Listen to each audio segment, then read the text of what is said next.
Transformasi yang sudah berjalan selama 2 tahun ini, yang secara holistik, salah satunya adalah dari keuangan yang sudah berjalan dengan baik, itu perlu dilanjutkan.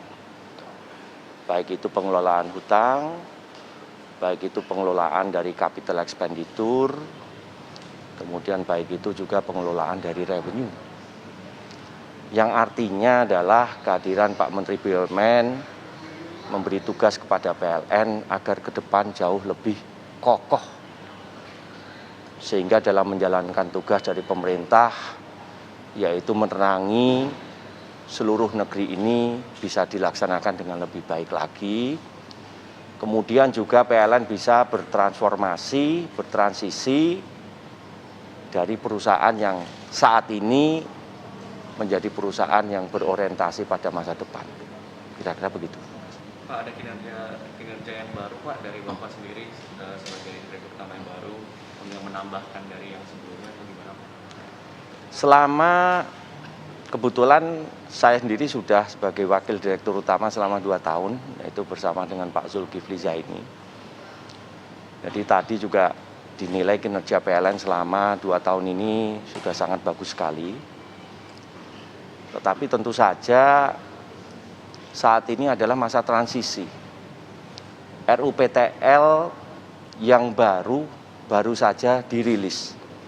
Dan dalam RUPTL itu pertama kali dalam sejarah Indonesia bahwa porsi energi baru terbarukan adalah 51%. Ini adalah Green RUPTL yang belum pernah ada sebelumnya.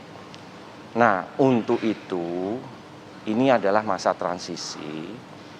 Ada tugas khusus dari Pak Erik bahwa masa transisi ini harus berjalan dengan smooth.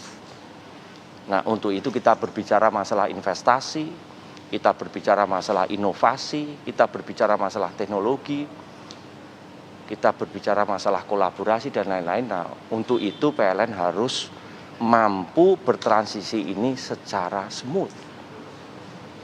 Karena ini adalah masa perubahan. Dulu kita berbasis pada energi fosil.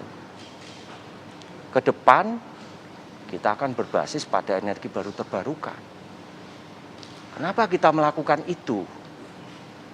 Karena PLN memang peduli.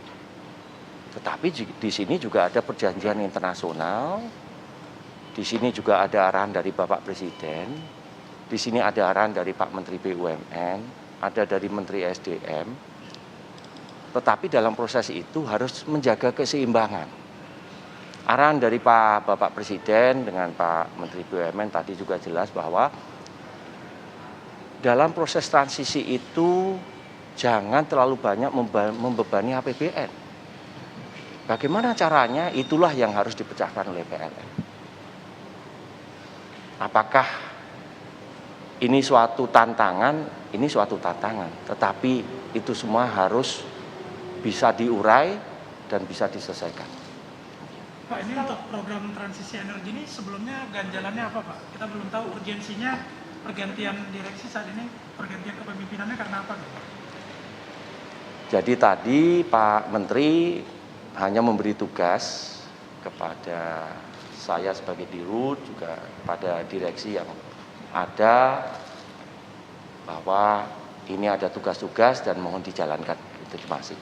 Alasannya nggak disampaikan Pak urgensi untuk perubahan? Tadi sudah disampaikan bahwa kita mendapat tugas tersebut. Kalau tadi untuk strategi yang mengatasi oversupply, tadi kan jadi notes juga dari Pak Erik.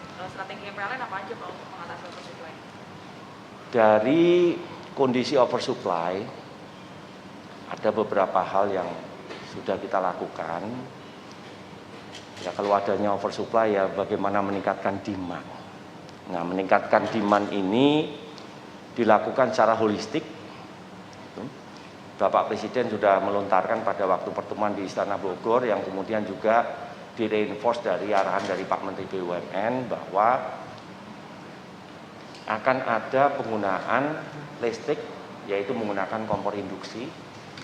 Kemudian juga adanya penggunaan listrik dengan menggunakan mobil listrik ya. Kami juga melakukan suatu upaya yaitu electrifying agriculture, meningkatkan konsumsi listrik di sektor-sektor agriculture, yaitu mengubah penggunaan BBM di agriculture menjadi menggunakan dari listrik. Kemudian kami juga melakukan captive power, yaitu banyak sekali sektor-sektor industri yang tadinya menggunakan pembangkit sendiri ternyata sekarang sudah bergeser menggunakan listrik yang dari PLN. Nah, khusus untuk mobil listrik, memang saat ini minyak kita banyak sekali yang berbasis pada import ya, terutama crude ya, masih import crude. Dan ini ada arahan perlu diubah energi yang berbasis pada import menjadi energi yang menggunakan berbasis pada kekuatan domestik, yaitu listrik. Sedangkan listrik ini baik itu berbasis pada gas, baik itu masih berbasis pada batu bara maupun itu dari EBT, semuanya memang menggunakan energi yang berbasis pada domestik.